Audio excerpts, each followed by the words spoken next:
If anybody out there is getting married and you're going to have a friend do a speech of some sort, have them use the microphone properly. I mean, I get that it's a lot of people are not public speakers and it's a very harrowing experience, but it seems to be, I tell best man and maid of honor when we're getting ready for the speeches, I show them how to use a microphone.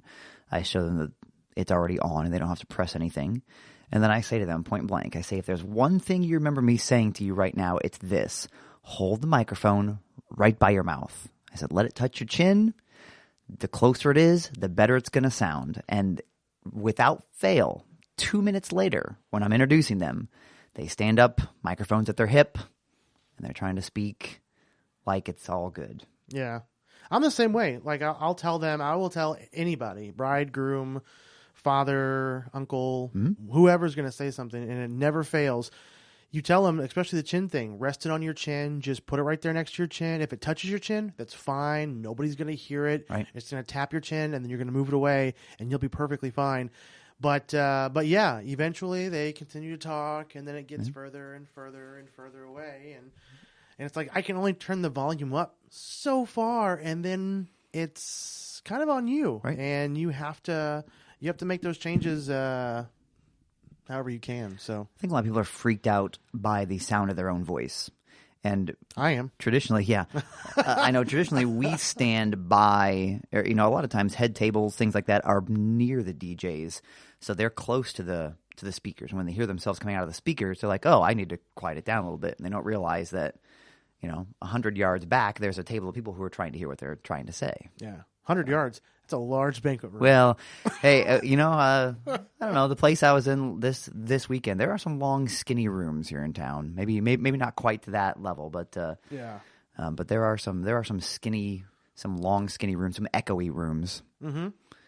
State House ceremonies at the Indiana State House. Mm-hmm. Things will echo for days. Indianapolis War Memorial. Mm-hmm. That it's a beautiful location, but it's got so much marble and so much flat surfaces that are stone that it will just go crazy. People, it bewilders my imagination that that people think that it's going to sound perfect in there when they go in there and a cell phone goes off, and the cell phone by itself is just ridiculously loud because of the environment that they're in. So, what are you going to do? Try to improve? Do something better, maybe? I don't know. Yeah. So we're officially in episode 2. Mm-hmm. What is that? The Attack of the Clones? I Was suppose. that episode 2? Yeah.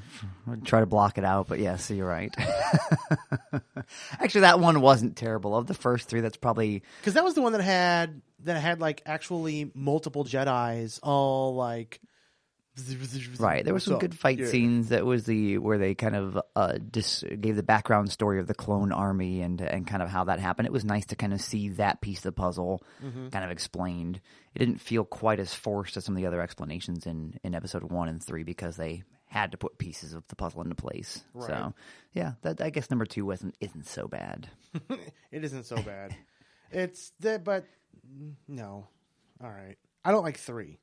3 was. Right. We've never talked about Star Wars before. No, we haven't. So I don't know. Are you an old school? Like 4, 5, and 6 are pretty much Star Wars, and then 1, 2, and 3 is expanded universe almost. I mean, I grew up watching the classics, but I also spent a lot of time in the expanded universe, reading the novels and the comic books and things like that. So I have an appreciation for the bigger picture. I understand that the first 3 movies are kind of like canon to the casual fan or the people who claim to be Star Wars fans but are only focused on the movies. Yeah, there's so much more out there. I think anytime you can go and explore a universe more in depth, I think is cool. But when George Lucas himself steps back into the fray, obviously the level of expectations is a little higher than if Timothy Zahn, who's a great writer, is writing a Death Star book or something like that. Right. Well, my hopes and anticipations for 7 are high, but at the same time they're like, I don't know. Well, did you see the newest slate of stuff that came out? The concept art that was leaked? No. Oh, yeah. You have to take a look at it. A lot of like 30 pages of concept art was leaked. And I mean, we don't have to talk about this if you don't want, because it's quote unquote leaked, or leaked as in like I think it was George Lucas was like, whoops, there you go. I think it was probably knowing how J.J. Abrams is very hardcore about keeping stuff under wraps. It was probably legitimately leaked. Interesting. But yeah, I mean, again, we're wandering. If this stuff is legitimate, we're wandering into moderate spoiler territory. So we don't have to talk about it if you don't want to. But hey. We'll give everybody a heads up right now. This is a spoiler alert. This is an exclusive that you're not going to hear anywhere else except for the entire internet. Yes. So if you know what the internet is, or if you're on it and you happen to probably do a simple Google search for Star Wars Episode 7 leaked concept art, then you already have all the information. Right. It's pretty much you, me, and Al Gore who has this information. No one else knows what the internet is. So no, it's except fine. for everybody else in the entire world. So. But yeah, there was about 20. It seemed like 20, 30 pages of leaked concept art, and most of it revolved around. I forget, the character had a specific name. They kept. What I heard him reference to was the cyborg. I don't know if he had a different name, but the big pieces were like him attacking. I think Daisy Ridley is the name of the primary female character. Him attacking her, and then he was holding up, of course, because it's a huge universe, but of course 30 years later he can find the charred remains of a Darth Vader skull to hold up, or not the skull, the helmet, the ventilator, right. But the big thing that everybody's freaking out about on the concept art was that when the cyborg, or whatever they're calling him, was holding Darth Vader's helmet, and when he was attacking Daisy, he was doing so with his cybernetic right arm. And we all know who had their arm chopped off and had it replaced with a cybernetic arm. Yeah, that's true. So the general consensus seems to be that 30 years later, old Lukey boy has gone a little off the deep end, wandered into the dark side. Because apparently, again, in a big universe full of evil people, only one family can be the worst. Apparently, yeah. There's only one. There's only one family in the entire universe. Right. Wow. I did not hear any of that. I mean, but it makes total sense, though. It makes complete and total sense that it just follows along with, like father, like son, almost. I mean, I know Abram has to deal with what he has in front of him, and people are going to want to see. I just wish, it is such a big place, and I've heard that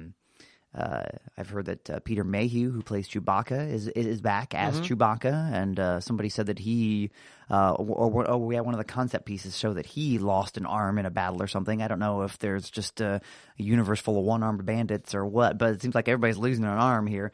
And the Millennium Falcon is back. It's just like I get that these things are very iconic. People want to see them, but I hope, and I think Abrams knows, that he needs to put a lot of cool, new, unexplored stuff in there. It can't just be, Lando in his hover wheelchair, running around the universe with Han. It can't be the same thing over and over. Ladies, right? So, what's going on? Have you seen my ARP card? I mean, it's I'm all for kind of like the classic or like the what do you do with the Star Wars reboot? That's a little different because it's the same characters in a different universe, but using the original. Star Trek. Yes, sorry, yeah, Star Trek. Star Trek, yeah.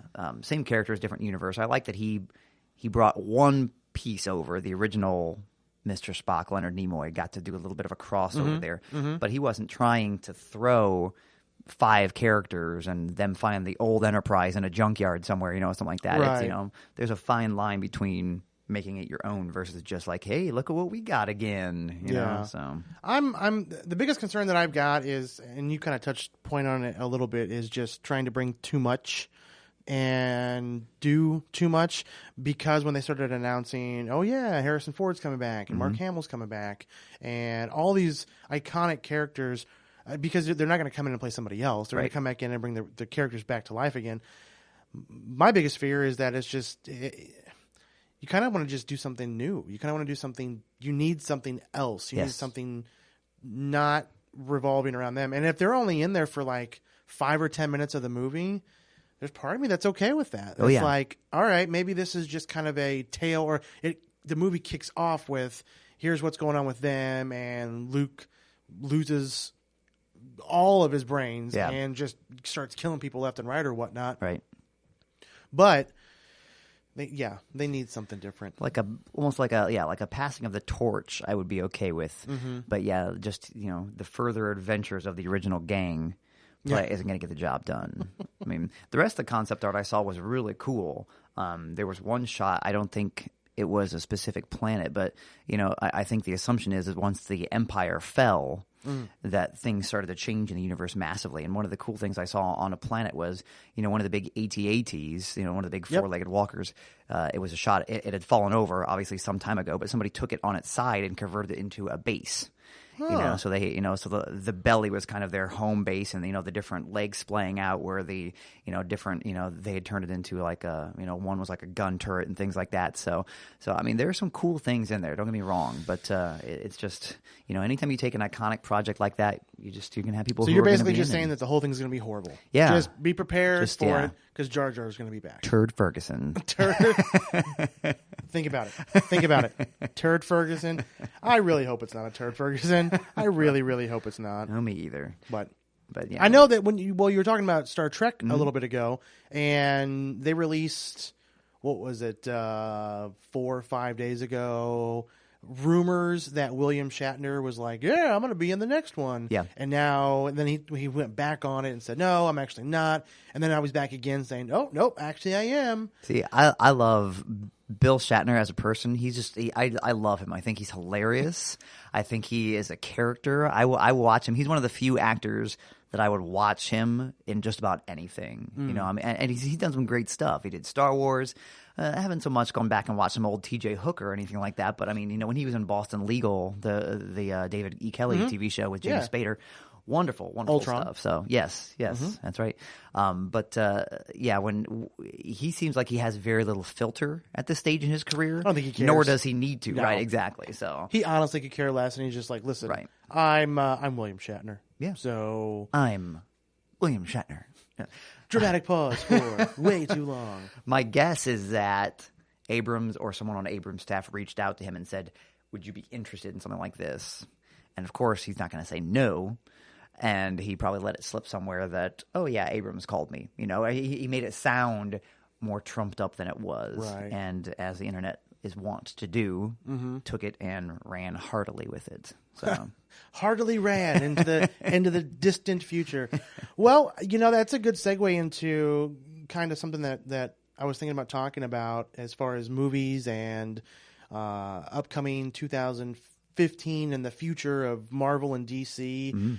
You and I have a similar great interest in movies done well. We both like James Gunn quite a bit, and Guardians of the Galaxy was a huge movie for 2014. And when they released the sequel, which is coming out in 2017 or something like that, somewhere around there, Marvel's got some big shoes to fill with that. So what we're going to do is we're going to take a look at the next 4 to 7 years. And see what's coming out. These dates that I've got are basically, I've pulled them off the internet as of earlier today.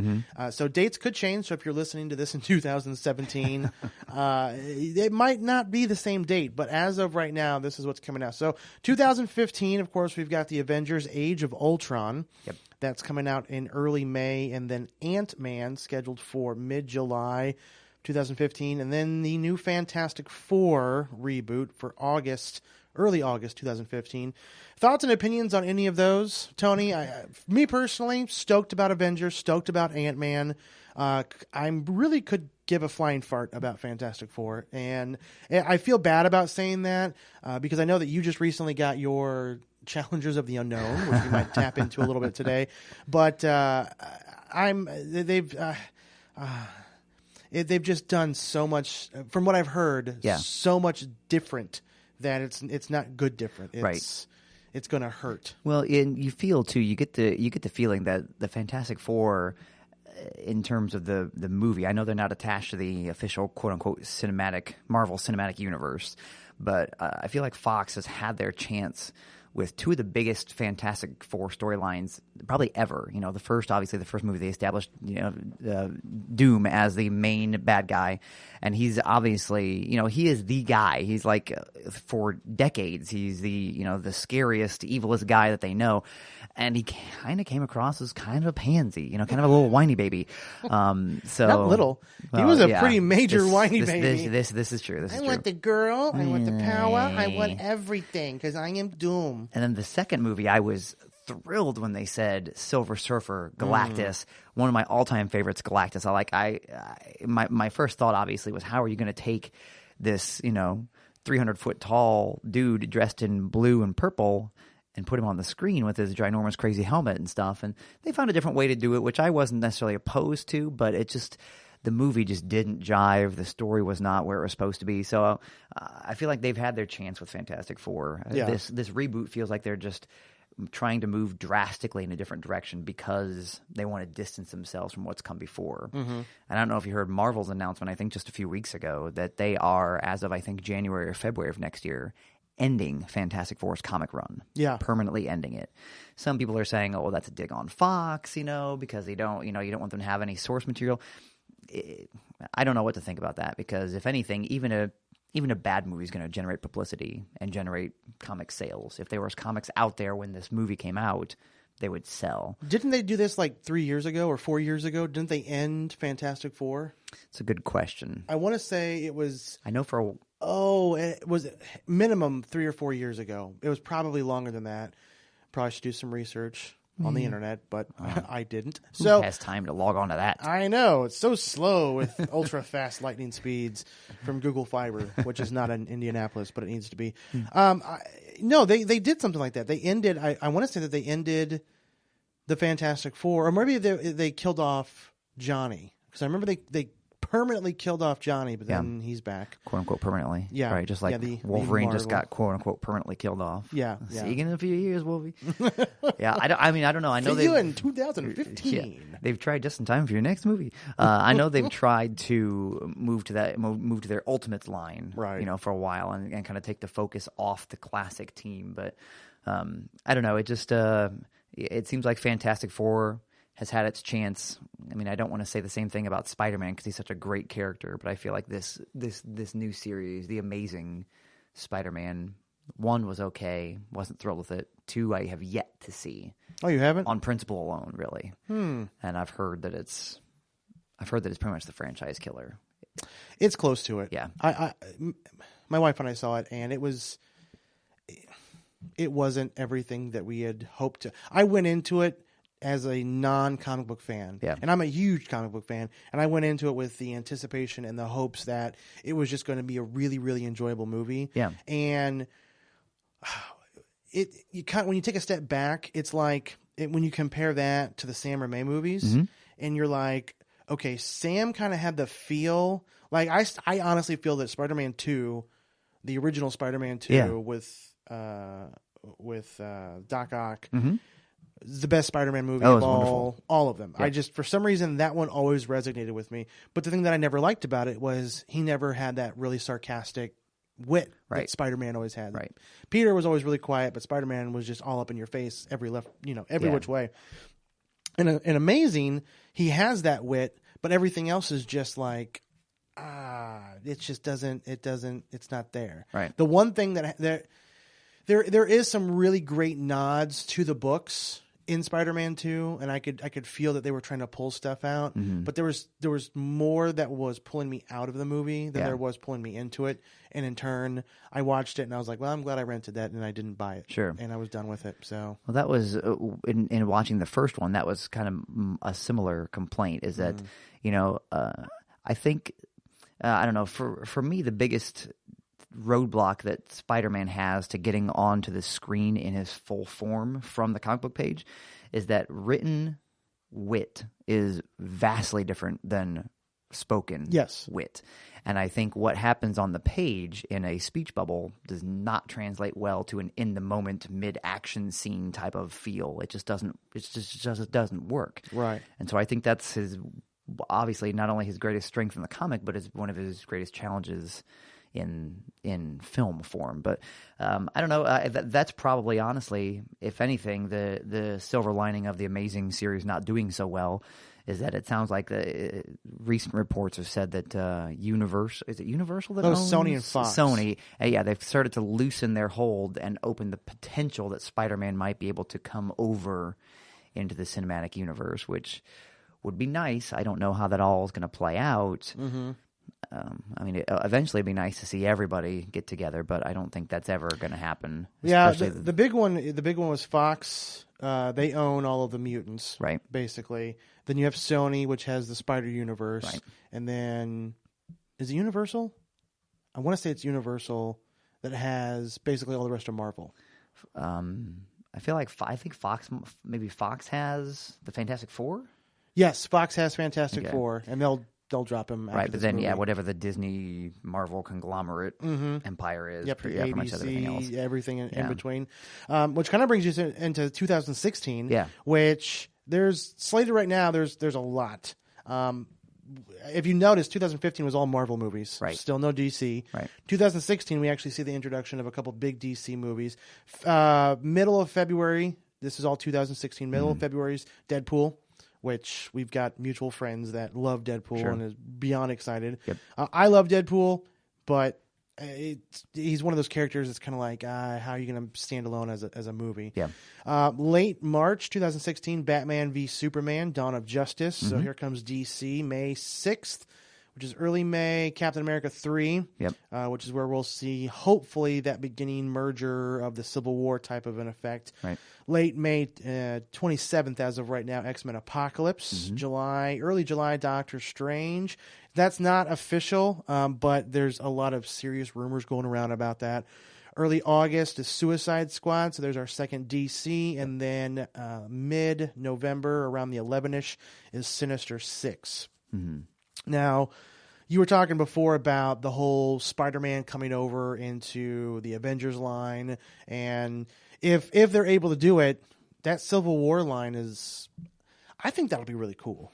It'd be very interesting. I think the direction that Marvel's movies now are going, at least in the cinematic universe, lends itself to that, because you see, even while the team is working together in Avengers and things like that, you kind of see that they're not BFFs, you know, they're not buddy-buddy. We saw that in the Avengers when I think it was Iron Man and Captain America and the Hulk kind of having some interesting discussions in the lab on the helicarrier and things like that. They're not, while they see the greater good right now, some of the details I think are lost in the personality quirks of each of them. And I think it'd be very interesting to see how that plays out. I'm also interested to see if Spider-Man does come over, how that's going to affect a movie like Sinister Six and things like that.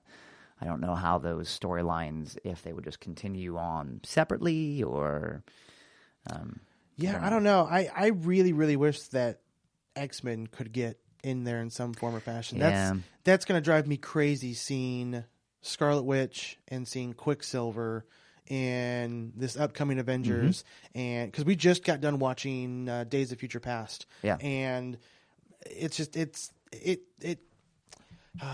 I think that they could all make more money, which is ultimately what Fox, Universal, Sony, all these big conglomerates want to do, is make a lot of money. Yeah. They could make a lot more money by just saying, "Hey, fanboys, check this out. We're gonna work together and make a crap ton of money." If they ever did like a Marvel Universe movie where they just said, "Let's bring them all in there together," what are the top 2 movies right now? I think it's, or top 3 is Avatar, Titanic, and then Avengers, the top 3 highest grossing. If you ever did something where you just brought in everyone, that'll be over. It would be ridiculously crazy. Every nerd in the world would flip out and just go bonkers over this. Yeah, it's gonna be really weird seeing 2 different Quicksilvers essentially. I mean, I thought Evan Peters was excellent in Days of Future Past. I thought he made a great Quicksilver. His take on it worked really well, because in the Avengers they're not even allowed to call Quicksilver and Scarlet Witch mutants. They can't even say mutants. I think they say they're gifted or they're specials or something like that. Specials. Yeah, because they were at the end of Captain America is when we Captain first America met 2? them. Right. Yep. The post credits there, but. It would be nice if everybody was one big happy family. Just like you said with Deadpool, there are certain characters that may not operate alone. And honestly, backtracking to when we were talking about the first next year, I have similar concerns. I'm hoping that it's not this way, but I have similar concerns about Ant-Man. Really? Because I think Ant-Man is another one of those random characters, just like Guardians was a random franchise or whatever you want to call it, that you need a firm hand at the helm. And for a while they had it when Edgar Wright, who did Shaun of the Dead, was in charge. I was genuinely excited for the movie. Now, obviously I'm going to see it, but I don't know what I'm going to be getting. Right. I don't have that. Is it Adam McKay who's taken over? Yeah, I believe so. Yeah. I don't have that. I like Paul Rudd. Yeah. Like Kirk Douglas, I think they're fantastic actors. I'll be interested to see. I feel like Marvel's going to have to make at least a couple cameos from other Avengers in Ant-Man in order to, and then quote unquote leak them prior to the movie. It may not be Iron Man. Oh, but, look, Deadpool's showing up in the end credits of Ant-Man. Deadpool reminds me very similar to. I'm a longtime fan of The Punisher, another very quirky Marvel quote unquote hero who's sometimes not always seen as a hero, and he's The Punisher's had 3 movies throughout the course of the modern filmmaking year, whatever you want to call it. In the 80s with Jean-Claude Van Damme, not great, terrible. A classic 80s comic book, not trying to be a comic book movie. One in 2004 or 5 with Thomas Jane. Too heavy in the backstory, too heavy character development, too heavy.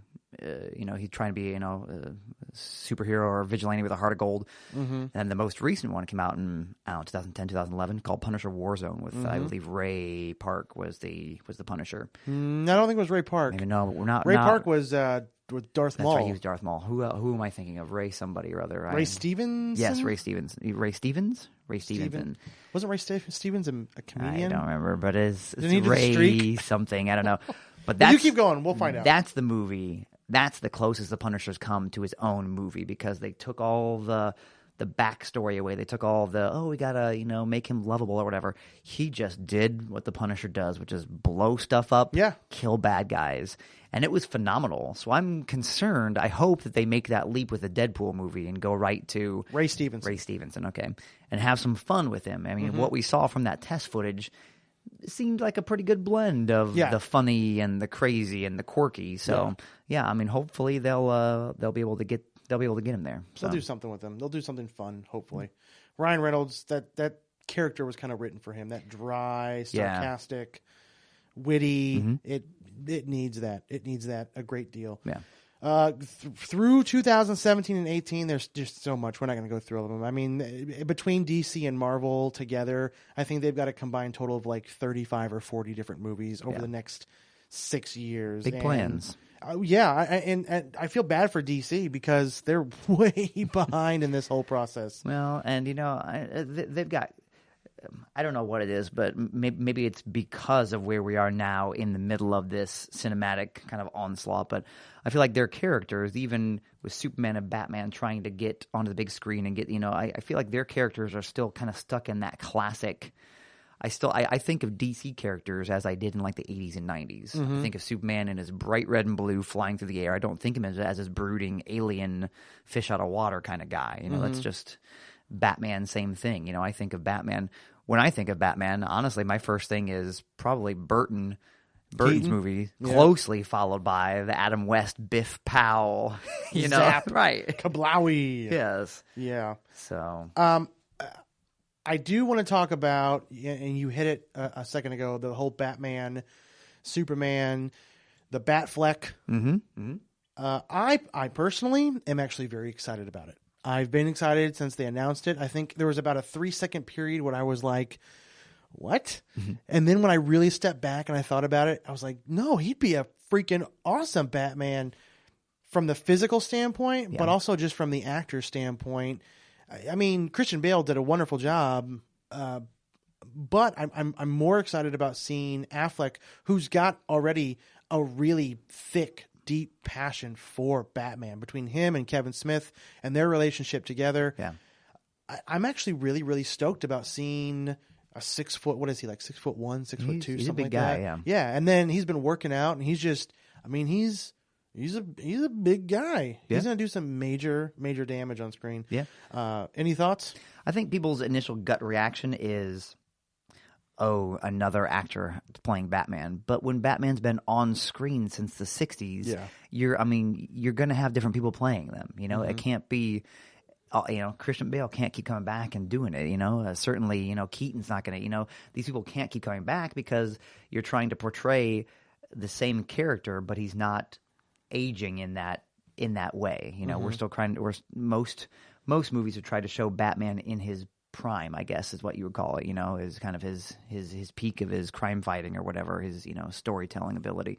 But yeah, I mean, I think it's not a bad choice. I think it's always a good thing when you can put someone in there who has a respect for the character, because then hopefully he'll be able to help do it some justice. Zack Snyder as a director, Justice League, you would say. oh man, but Aquaman. Wow. Yeah. We could talk about movies all day long because there's just so many and there's going to be so much going on, but then we would run out of room and we need other stuff to talk about down the road. So that's going to wrap up episode 2 officially. The name that I think we're going to be going with is Geek Stuff, off the cuff. That was falling off my cuff. It ricocheted. Ricochets off and hit somebody like a bat cuff. We'll have to edit that in there and just have that every time that we say that, it just goes. No, we're going to make when we start having guests in with us, we're going to, at the end of the episode, we'll say Geek Stuff off the cuff. We'll make the guest go no matter who it is. So when we get David Spader in here, he's like, Shatner. All right, enjoy your day, everybody.